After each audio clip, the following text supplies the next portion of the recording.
आज की हमारी कहानी हमें सीधा इस्लामी दुनिया के मरकज यानी खाना काबा में ले जाती है। ये एक ऐसी कहानी है जहां टकराव होता है ताकत का तकवा से और सच बोलने की हिम्मत का एक जाबिर हुक्मरान से। तो सोचिए जरा, क्या होता है जब दुनिया की बड़ी से बड़ी ताकत को यकसर नजरअंदाज कर दिया जाए और असल इज्जत, सच्चा एहतराम खुद ब खुद सामने आ जाए। बस यही एक सवाल है जो आज की इस पूरी कहानी का महवर है। तो चलें शुरू करते हैं। पहला हिस्सा है काबा में ताकत और तकवा। वक्त है उमवी दौर का, मौका है हज का और जगह है मक्का, जहां हजारों लाखों आजमीन का हुजूम है। अच्छा, इस कहानी के दो मरकजी किरदार हैं और दोनों में जमीन आसमान का फर्क है।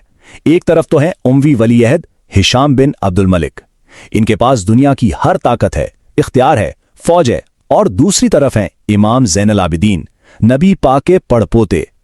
इनकी ताकत रूहानियत है, इनका वकार है और वो इज्जत है जो लोगों के दिलों में है। जरा मंजर जहन में लाइए, खाना काबा का सहन है और हाजियों का ऐसा हुजूम कि तिल धरने को जगह नहीं, बस इंसानों का एक समंदर है। और ऐसे हुजूम में बड़े बड़े ओहदे, बड़े बड़े नाम अक्सर अपनी अहमियत खो देते हैं। अब आता है कहानी का दूसरा हिस्सा, एक गुमनाम शहजादा। यहां से कहानी में एक अहम मोड़ आता है। वली अहद साहब कोशिश करते हैं कि अपनी ताकत का, अपने रुतबे का थोड़ा मुजाहरा किया जाए। तो होता यह है कि हिशाम हिजरे अस्वद को बोसा देने के लिए आगे बढ़ता है। उसके जहन में तो यही था कि भाई मैं शहजादा हूं, लोग मुझे देखते ही रास्ता छोड़ देंगे। लेकिन हुआ क्या? कुछ भी नहीं। हुजूम ने उसे और इसके पूरे लाव लश्कर को मुकम्मल तौर पर इग्नोर कर दिया। यूं समझें जैसे वो वहां है ही नहीं। बस कुछ देर धक्के खाने के बाद इसे मायूस होकर पीछे हटना पड़ा। तो बस शहजादा साहब बड़ी खुफ्तत और मायूसी के साथ एक कोने में जाकर खड़े हो गए। इस एक लम्हे में इस मुकद्दस जगह पर उनका सारा शाही रुतबा, सारी ताकत बिल्कुल बेमानी होकर रह गई। अब आता है तीसरा हिस्सा, इमाम की पुरवकार आमद। और यहां मंजर एकदम ड्रामाई तौर पर बदल जाता है। अब एंट्री होती है हमारी कहानी के दूसरे मरकजी किरदार की। और जैसे ही इमाम ज़ैनुल आबिदीन सहने काबा में दाखिल होते हैं, लोगों का वो समुंदर जो कुछ देर पहले किसी के लिए नहीं रुका था, उनके लिए खुद ब खुद रास्ता बनाने लगता है। कोई शोर नहीं, कोई धक्का नहीं, कोई ऐलान नहीं, सिर्फ और सिर्फ दिल से निकला हुआ एहतराम। ये मंजर हिशाम ने जो देखा था उससे बिल्कुल 180 डिग्री मुख्तलिफ था। इमाम साहब बड़े सुकून और वकार से चलते हुए हिजरे अस्वद तक पहुंचते हैं, उसे बोसा देते हैं और बिल्कुल इत्मीनान के साथ अपने मनासिक शुरू कर देते हैं। ये मंजर खुद बता रहा था कि असल ताकत, रूहानी ताकत क्या होती है। अब ये सारा मंजर हिशाम के शामी साथी भी देख रहे थे और वो तो हैरान रह गए।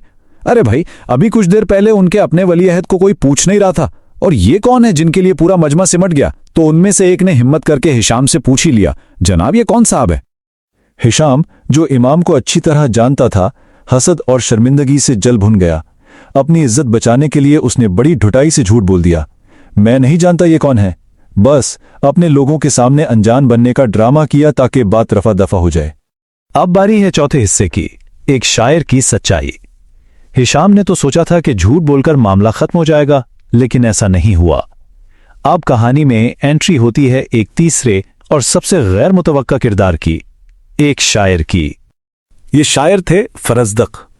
उमवी दौर के बहुत बड़े, बहुत ज़हीन शायर माने जाते थे। हाँ, इनकी ज़ाती ज़िंदगी पर बहुत सवालात थे, किरदार मुतनाज़े था, लेकिन इनके अंदर कहीं एक इस्लामी गैरत छुपी हुई थी। और बस उस लम्हे वही गैरत जाग उठी।